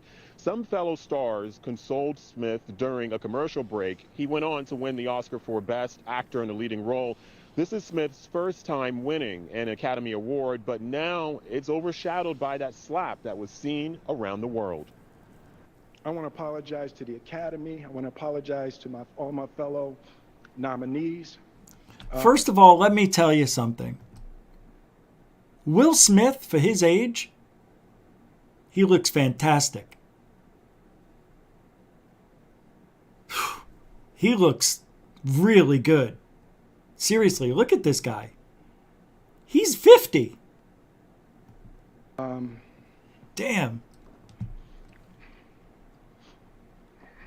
Here comes the fake act. The fake acting. Yeah, make believe. This is a beautiful moment, and I'm not crying for winning an award. It's not about winning. He's 53. It's about being able to shine light. Oh, that's good. All of the people. That's really funny, Lee Guy. Will Smith gave him Fresh Prince. Dude, that's beautiful. For a $2 super chat, yeah, I got to tell you, that's a good one. I appreciate that. And the Academy posted a tweet saying the Academy does not condone violence of any form. Stars who were in attendance. Smith, that was a stunning moment. You know, what everyone's buzzing about is Chris Rock and Will Smith. That was a stunning moment, and it was something I'll remember for a while. People thought it was a joke. I did too, because I'd never seen anything like that on television before. Yeah, certainly a lot of talk on social media about this. In fact, one hashtag on Twitter is trending saying "Arrest Will Smith." Well, in the meantime, though, the LAP. Now, Brian, I think you're wrong. Yeah, I think you're wrong on that. I think Will Smith, that wasn't staged, unfortunately. If you see, and I tried finding the clip where Chris Rock tries to control himself, tries to compose himself afterwards, he messes up, he switches words around like dyslexic person, and he stutters. He can't. You could actually see there's a little distress, and it's genuine, in my opinion. I don't think that was staged. Now, on the flip side, could it be staged? Yeah. Are they actors? Yeah. The ratings for the Oscars have been so bad for the last 5 years that I think they would do anything to drum up a little business. So we'll never know. But I think it was real. But I don't know. I could be wrong. I hope I'm wrong. Because you could see the difference between Jesse Smollett and these guys. Well, they're all actors. But it was weird how Chris Rock had his hands behind his back in almost like acceptance that Will Smith was. But the way Will Smith hit him, and he even slipped on it. I mean, it didn't look fake. It definitely looked real. He didn't punch him. He slapped him, too. Thank you for the $2 super chat. Brian says, Corbell has more reality in his videos than that. Even then, I don't think so. I don't think so. That was a interesting... I don't know. I think it was real. You can tell. A lot of fake stuff. I mean, I could make it look real too, you know. If I did a fake slap, if I slapped myself, I could make myself seem a little distressed, and you would think that I actually really hurt myself, which I would have on purpose. But they're actors. The Academy's been slipping in ratings. Horrible, horrible, horrible ratings. So, yeah. And I've been dragged and here's some. Now, just to stay on the in Hollywood for a minute, is anybody familiar with Pete Davidson, the comedian who's been going after Kanye and saying he's sleeping with his wife and everything, or did his wife, something like that? There's no mark on his face, no makeup on his hand. Yeah, you couldn't see that. You couldn't see that. And I don't think Chris Rock probably wore any makeup, or there was enough lighting. He hit him. He hit him. So what do you think? That he smacked the dust right off his hand at the same... We never saw his hand afterwards. It was a sucker slap is what it was. It really was, Lucky. Lucky Mole. Brian, I'll play it again. I mean, I could show it. Let's take a look.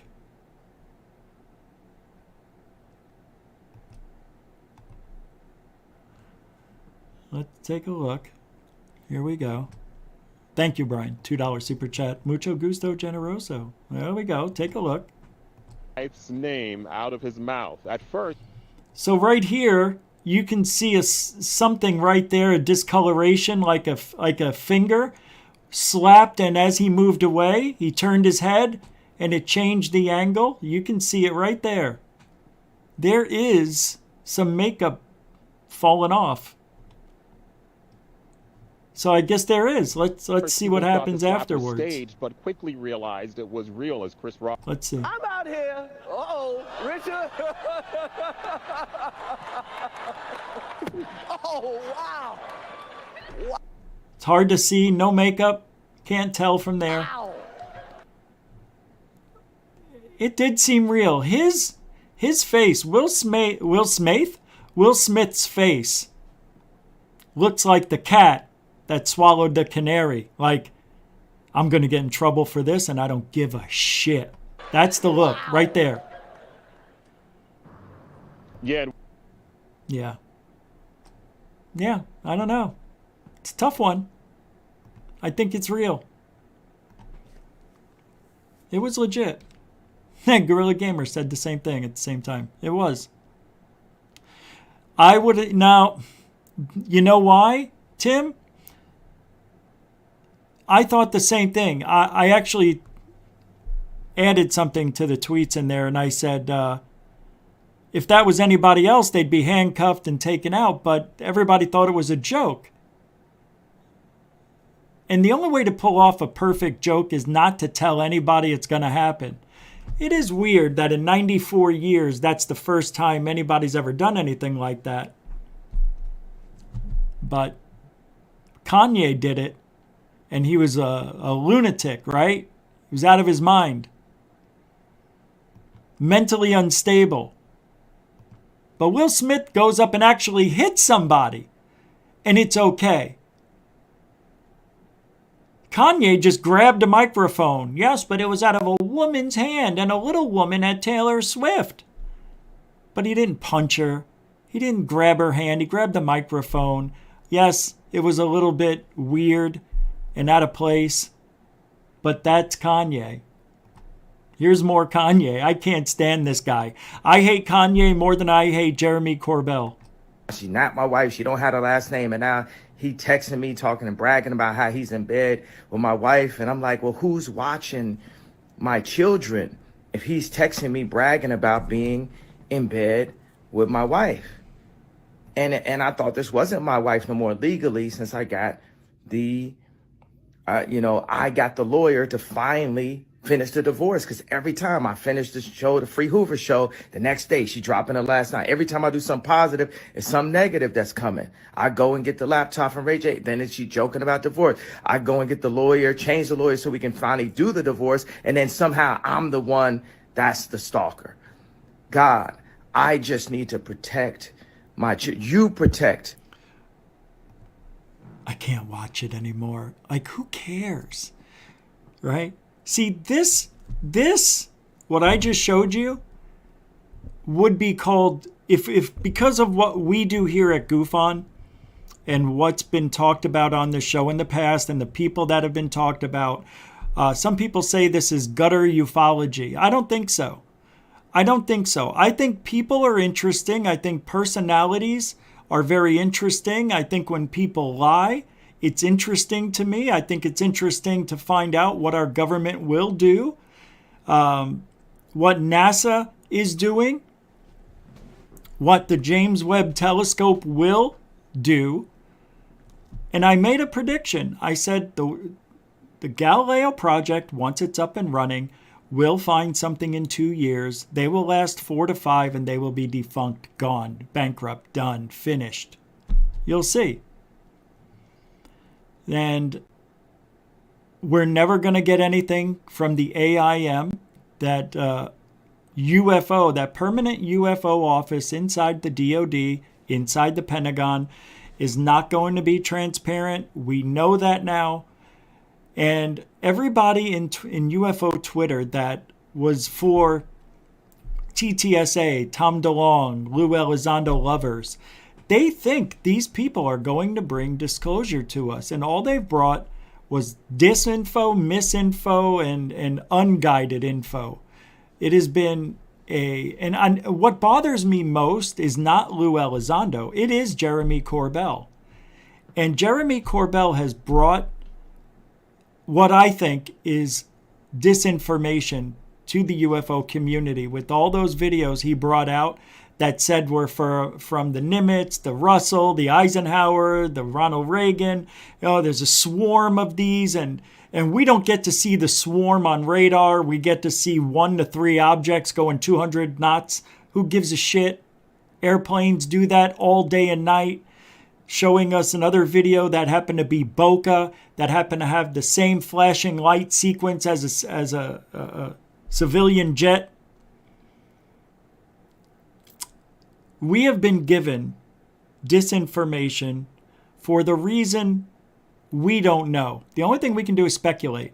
And the only thing that I think that's possible that might be happening is that there is something coming, a weapon of some sort that can go 30 to 100,000 miles an hour in a blink of an eye. And if that exists, you could take something the size of a Tic Tac, 40 foot long, aim it at anything you want, and it would rip it to shreds. It doesn't even have to explode. It just has to go 30,000 miles an hour there. Boom. Take it out. It would be devastating if you could put a nuclear warhead on one of these Tic Tac that could go 30 to 100,000 miles an hour. Unstoppable hypersonic speeds that I don't know if we have the technology that can take them down, take them out, do our stuff. That's from Independence Day, for those of you wondering. But if we were to look back on tonight's episode, we would think that NASA is going to be hiding stuff from us. Not that we're thinking it. It's true. I don't know what it is they could be hiding. Why these predetermined locations are top secret is beyond me. But it's got to be something with Homeland Security, something with the Department of Defense. It might even be looking for real estate or asteroids that we could mine in the future. We don't know. We don't want our adversaries to know anything. And look, I don't have a problem with it. I think it's fine. But I don't think that we should wait another minute. Why not include, like every other photo that they're going to take, have one be top secret, one be public. One be top secret, one be for us. Why can't they do it that way?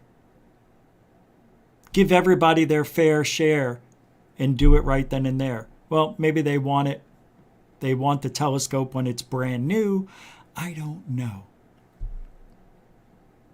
But I'm not that mad about it. I just don't like seeing anything. I don't like being told one thing and then another happens. That's what I don't like. And that's what we're going to get. This is the field we're in. We're in a field where people lie every day. We've got Andy, who's going to be coming out with these videos in a month or so. Well, at the end of May, we got to wait for 3 to 4 UFO videos that we should have now. That bothers me. That is a real big mistake on his part. Why they have to do it this way and charge for it at a symposium or something in Utah on May 26, 27, 28, whatever. I hate it. We will never, ever have a transparent government when it comes to UFOs. It is up to you.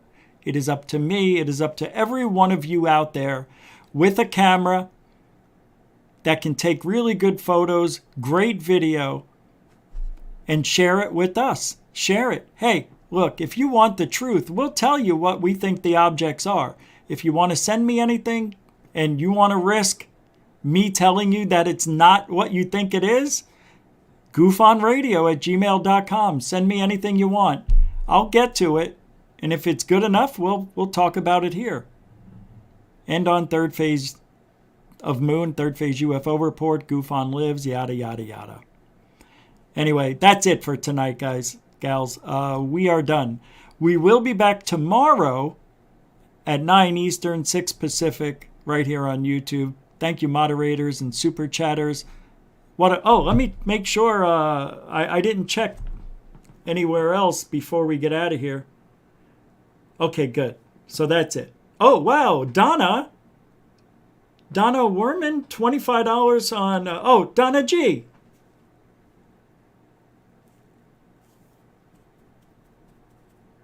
Thank you very much. I'm sorry I don't know if I was supposed to say your whole name there. I don't think that mattered. Yeah, it didn't matter. I was wrong. But thank you very much for that. Unbelievable. PayPal.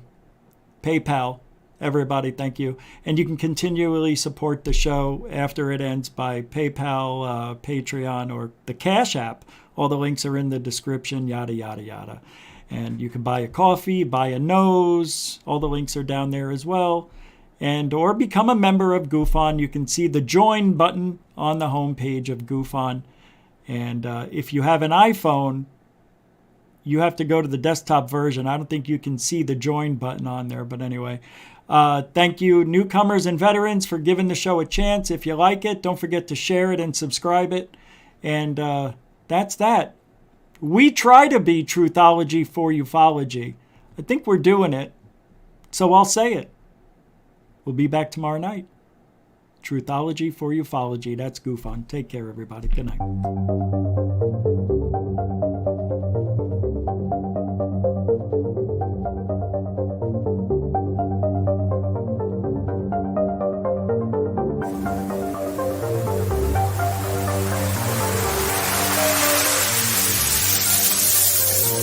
There's a good thing. It's rotating.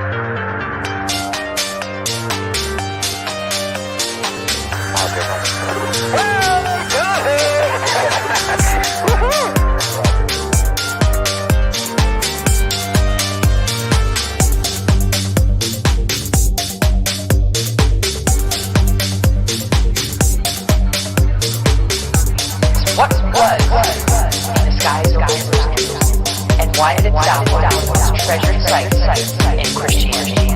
There's a UFO,